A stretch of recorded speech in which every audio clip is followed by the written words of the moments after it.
Hello, Disney enthusiasts. It's Michelle with Disney Uncorked, and today we're discussing the Disney World dress code. Yes, apparently there is one. And yes, people are actually getting kicked out over crop tops and mesh shirts now. Recently, the conversation around what guests are or aren't allowed to wear has exploded on social media, and it's got us wondering, where's the line between personal expression and theme park propriety? And more importantly, can I still wear my sequins Ursula bodysuit with dignity?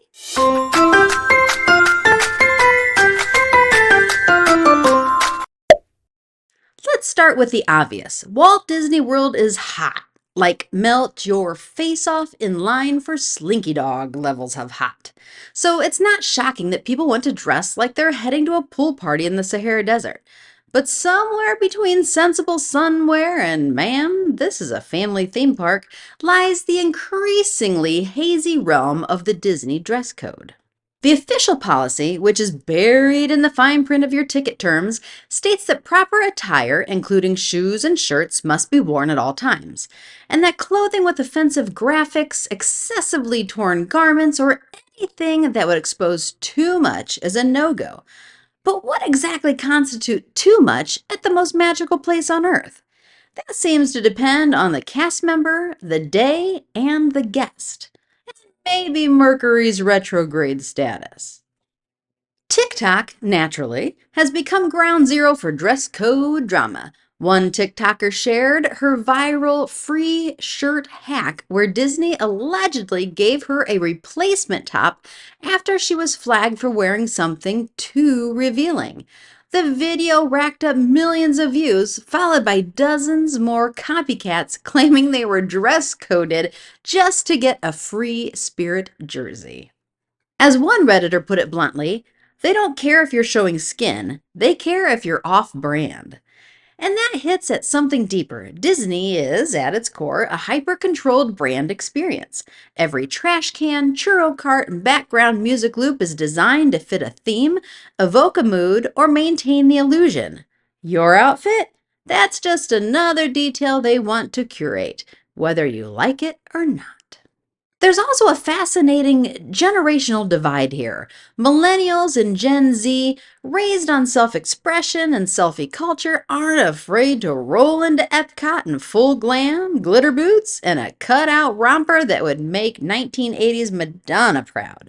For them, a day at Disney is a social media moment. Outfit planned, nails themed, content captured. But for older generations, or at least the Facebook crowd, still upset that you can't smoke on Main Street anymore, there's a growing chorus of, "Back in my day, we wore shorts and a smile, and that was enough." It's worth remembering that Disneyland originally had a dress code of its own. In 1950s, the park famously banned long-haired men, and there were reports of guests being turned away for what was considered beachwear. Even Walt Disney had his opinions. He once said that he wanted Disneyland to be a place where parents and children could have fun together, which might explain the slightly old-fashioned lens through which Disney still views propriety. Of course, today's controversies often have more to do with the inconsistency than the policy itself. I even saw a tweet that read, "Got flagged for wearing a crop top in Magic Kingdom, but saw a guy wearing boxers as shorts in Epcot. Make it make sense." Some guests feel unfairly targeted, especially women and guests in the LGBTQ plus community who say the rules are enforced more harshly on them. "It's not about the skin," one commenter said, "it's about who's showing it." That brings us into thornier territory, because when rules are vague and enforcement is subjective, it opens the door to bias. Whether intentional or not, that's a PR headache in the making.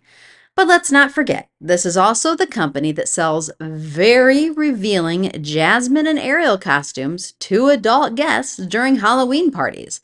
So maybe the dress code is less about decency and more about control.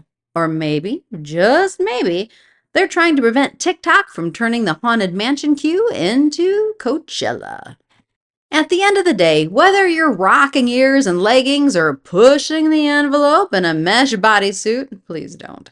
You have to play by the mouse's rules, or at least somebody's interpretation of them. So, what do you think? Does Disney's dress code keep the parks classy, or is it just another way to micromanage the magic? Is it part of the experience, or just one more thing for the internet to fight about? I'd love to hear what you think. Let me know in the comments. And until next time, this is Michelle with Disney Uncorked.